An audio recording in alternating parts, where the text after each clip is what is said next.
What's up, guys? Welcome to Daily Dose of Reddit. This is your host, Zach, and today's subreddit is r/EntitledParents. This story's called, Entitled Mother Demands I Give Her Spoiled Kid My Blanket During Drill. So, fair warning, this did happen a bit ago, but I wasn't permitted internet at the time this all went down. Also, the place I went isn't exactly somewhere I can talk a lot about, like legally. Also, all names literally must be censored. Also, this was before the coronavirus was a thing at all. No pandemic going on here, no fear of contagion. To give you pretty much the most descriptive answer I can give, I was at a rehab facility for kids with severe mental illness and or behavioral issues. I have really bad PTSD and depression, and I was in a really dark place, which is why I was there. Our parents weren't allowed to stay here with us, but parents did come and visit occasionally, and today, a girl's mother was visiting her. This girl wasn't very well liked. She acted spoiled, entitled to everything, and would routinely insult other people. She's the entitled kid. I'll call her Martha. The whole group was glad to be away from Martha while she visited her mom in a separate area. I was one of the other kids. I was 16 while Martha was 15. And the other girl involved in the story, we'll call her May, was 14. May and I were particularly close. May shared a name similar to my younger sister and was the same age. So I saw her as a younger sibling figure and took care of her a lot. While she was 14, she acted a lot younger, so I kind of ended up caring for her, especially seeing as the staff could be quite neglectful of our emotional needs. On this particular night, I was laying down in my bed. It wasn't super late, it was only around 8:30, visiting hours for parents end at 9-ish, but I happened to be pretty tired and was laying down, half asleep. And then my ears were invaded with a blaring noise. Someone pulled the freaking fire alarm, meaning we had to evacuate the whole huge building. This had happened twice before, so I was rather prepared. Kids happen to pull the fire alarm here a lot, looking to cause trouble or escape or whatever.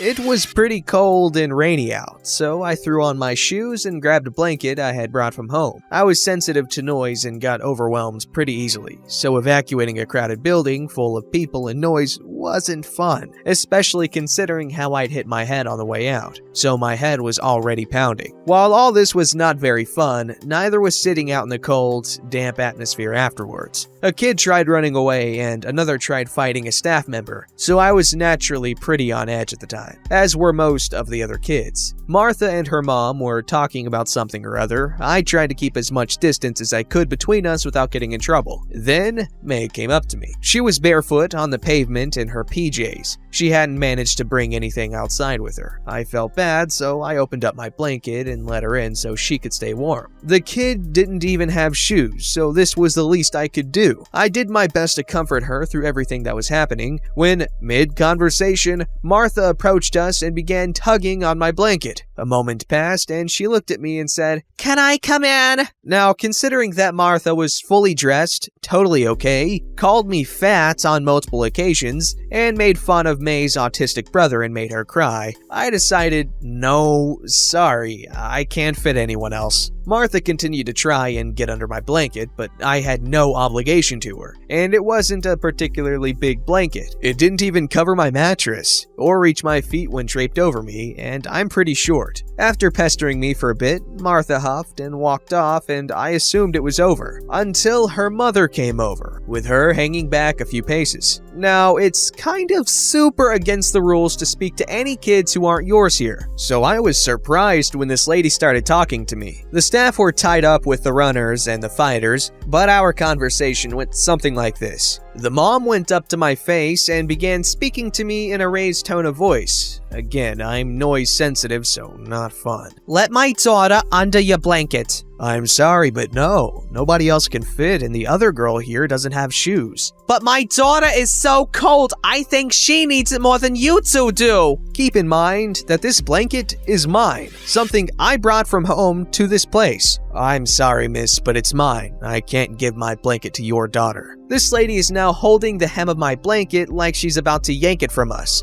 and is full on yelling at us. May and I are flinching. She's scared and I'm really bad with yelling. You can't hog this blanket all to yourself. If you can't share, then you should give Martha the blanket. At this point, her yelling attracted a few staff members who weren't caught up with all the behavioral kids, who told her that she wasn't allowed to talk to us. She kept complaining about how it was unfair that I had a blanket and her poor, dear daughter had to freeze. I spent the rest of the drill comforting May, who was crying because she had been yelled at. Entitled parents are always no fun, but they're especially bad when they start screwing with mentally ill kids such as myself and presumably May, though I still can't tell if she was behavioral or simply mentally ill. Please, teach your freaking kids and yourselves some manners. Thanks. This story's called Entitled Hockey Mom Tries to Defend Her Little Angel from a Boarding Penalty, among others. Entitled Kid Gets the Crap Beat Out of Him.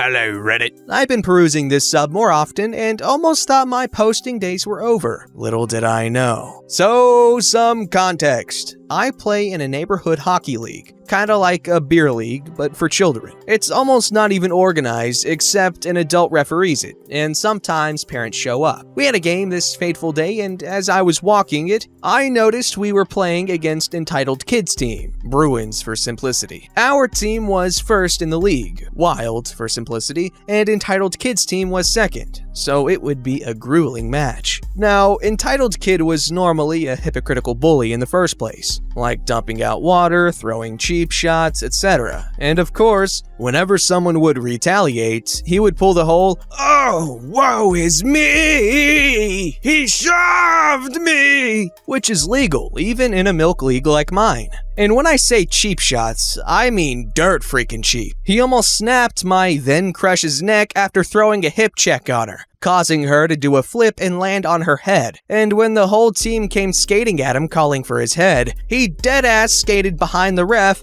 petrified. So yeah, this is kinda pathetic. So we've got our stuff ready and went on the ice for a pregame skate and warm-ups. Immediately, when I saw that Entitled Kid had pranked one of his teammates with a taped skate blade, which made him fall, Entitled Kid just skated off, howling. Then he yelled at his trendy for not saving the shot he had fired at him, almost going bar down, which is hella hard to save from a half goalie perspective. I shoot a few warm-ups and skate around, and eventually the game starts. I checked in my trendy real quick, just to be sure she was ready, and eventually the puck dropped. I should also mention, this was one of those games that Entitled Mother decided to go to, and earlier in the season, she had been banned for yelling at the ref after Entitled Kid got called on slashing. Skipping a decent chunk of the first period, Entitled Kid had already given 2 big hits, which were legal. I was already kinda pissed because one of them was on my, admittedly, crush. I kept playing and eventually I had a breakaway opportunity and scored. Entitled Kid smashed his stick on the ground, nearly breaking it. His coach yells at him and he goes off on the ice. On to the next period, about halfway through, he starts talking smack to me like, "That goal sucked. My dead grandma can shoot better than you, kid." Good for her, bud. At least her ankles aren't in pieces from getting dangled like yours. Please, I just lost my balance. Sure you did. It's at this point that I get a hard shove from Entitled Kid and the ref picks it up. 2 minutes in the box for interference. Entitled Mom pipes up from the other end of the rink. "Oh, come on! He barely touched him!" Awesome Ref says, "Ma'am, please be a little less out there with your complaints." "Step off, homophobic slur!" Awesome Ref raising his voice. "Do I need to remove you from these premises? Again?" "No, sir." Finally, she shuts the hell up. After the 2-minute penalty, Entitled Kid is released and immediately goes for a cheap shot on my crush. She's skating the puck up the ice, bending it like a boss, and dangerously close to the boards too. Entitled Kid takes the opportunity to smash my crush into the boards. One minor detail missed. She was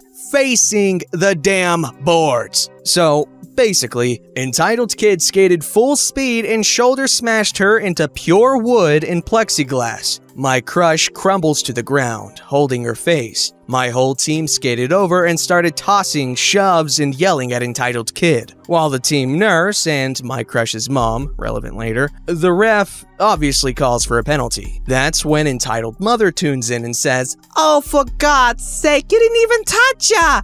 She's just embellishing and being a bussy." My crush's mom goes over to deal with the entitled mother. Meanwhile, entitled kid looks down at my crush and says, "Remember how hard that smash was, then compare it to tonight's." This was the last straw. He was getting his ego raised by his teammates. I throw down my gloves and sucker punch him in the face. He moves back and throws his own gloves down. "You made a big bucking mistake, bud. Try me, bore." I throw a wild haymaker that sends him tumbling to the ice. Once he's down, I go down as well and just start wailing on the kid. His nose pretty much exploded with blood, and the whole team was trying to pry me off of him. They do, eventually, and future OP here, not before I broke his nose and jaw. We were both escorted off the ice, him because he was pissing blood out of his face like a fire hose, and me because I got game misconduct. Pitch. Me and my crush both head back to the locker room. We sit down on the bench and I try to make her feel relaxed until the game ends. We eventually win 3-1 and learned after that, entitled kid and entitled mother were banned from the league for the rest of the season, about 30 games. We disassembled our hockey gear and all's well ends well. Side note, after my crush's fractured jaw healed, we eventually had our first date. Thanks for reading. I've always been of the mindset that hockey sucks, even though I guarantee that I would have a blast playing it. It's kind of like soccer. I hate watching soccer, but it's really fun to play. Anyways, goodness gracious, how the hell do you punch him hard enough to break his jaw and his nose isn't that hard to break, but to break his jaw on hard ice? But like the back of his skull is fine? Because hockey ice is hard, man. This story's called, "My Parents Ruined My Chances of Having a Normal Life." Long story, I'm very frustrated and I've never posted in this sub before. Forgive any formatting issues, I'm 22, female. My parents are extremely religious and homeschooled all 6 of my siblings and I from kindergarten to grade 12. We had joined a homeschool group for a bit when I was around 5 or 6, but one of the dads told my dad that we should go to more events, and that offended my dad because, "How dare someone else tell me what to do with my family?" And that was the end of it. So from around 6 years old to about the age of 12, the only friends I had were my siblings, and eventually my nieces and nephews. It was hard. My youngest brother is my dad's favorite child's favorite person and favorite companion. Nothing anyone else ever does can compare to my 21-year-old brother who still lives at home and never went to school after high school. He's the exception to every rule my other siblings and I were forced to comply to.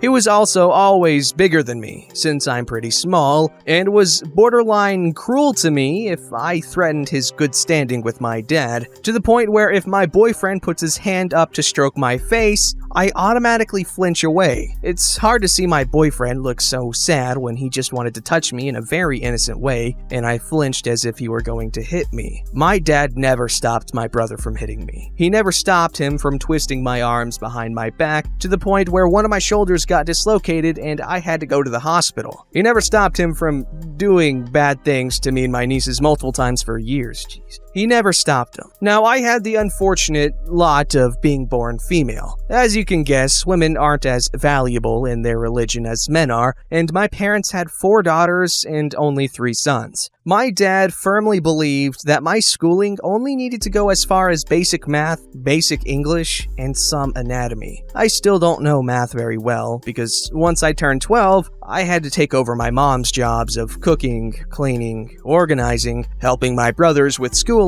and helping my sisters with their kids. I was, however, allowed to join cadets when I turned 13. I smudged the truth about what we were doing so that I would be allowed to stay and make some friends. If my dad knew that I would be teaching males, he would have fought with the commanding officer and pulled me out. So from 12 to 19, the only social thing I was able to do was cadets. That's where I met my best friend, all my close friends, and my now boyfriend. Life was pretty good for a while. My brother was occupied, so he couldn't hurt me. I had friends, and I had learned how to stay on my dad's good side. It all goes sideways when I was about 17. I wanted to apply for college, and my dad said he wouldn't let me graduate until I did 3 book reports on books he chose. I didn't agree with the books he chose because I felt like he was making me read books on a woman's place and why I should just be a wife and a mother. He threw the book at me and it hit me. I left to live with my sister. He got really mad and wouldn't talk to me. Eventually, with my mother's promoting, I was allowed to move back home, and I started college. I just graduated back in December and moved 37.5 hours across the country to another province with my boyfriend, but my family doesn't know that. I've been trying to apply for a new driver's license, a new health insurance card, and a new passport. I can't get any of them because my dad threw out my freaking birth certificate when I refused to write his book reports. He was so angry at me for not writing a report that he threw out the one piece of paper that I needed to start my life. I can't get coverage unless I have my birth certificate, and now I need to apply for a new one, but I really don't think my parents are going to give me the information I need to fill it out. So now I'm stuck in a new province, basically alone, besides my boyfriend, and I have no safety at all. I can't drive, I can't go to the clinic if I get sick, I can't travel, and I can't even apply for the one thing that would fix all that because my parents won't give me what I need. I just feel gypped of a life that should have been somewhat normal, and now I have so much to deal with from them. I don't even know if this is the right sub to post this in. I just need to word vomit my frustration at this whole freaking ordeal. Edit. I calmed down after talking to my boyfriend, and we applied for a new birth certificate together. So now I hopefully will have one on the way soon and be able to start my life here properly. Thank you everyone for your kind words and offers of advice. It really helped.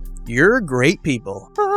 Yo, I'm pretty sure that's messed up, and I'm sure that there's some sort of agency out there that would deal with this sort of kind of stuff. I'm not saying you gotta contact them, but that's a bit much. Throwing out your birth certificate. I'm sure that's against a law somewhere to throw away someone else's very important documents. And a birth certificate, if I recall correctly, has the original hand or footprints from when you're a baby. And if you don't have that, that thing's gone. That's the one freaking actual footprint out there of your baby foot. It's gone. Don't forget to like, subscribe, and hit that bell to never miss an episode.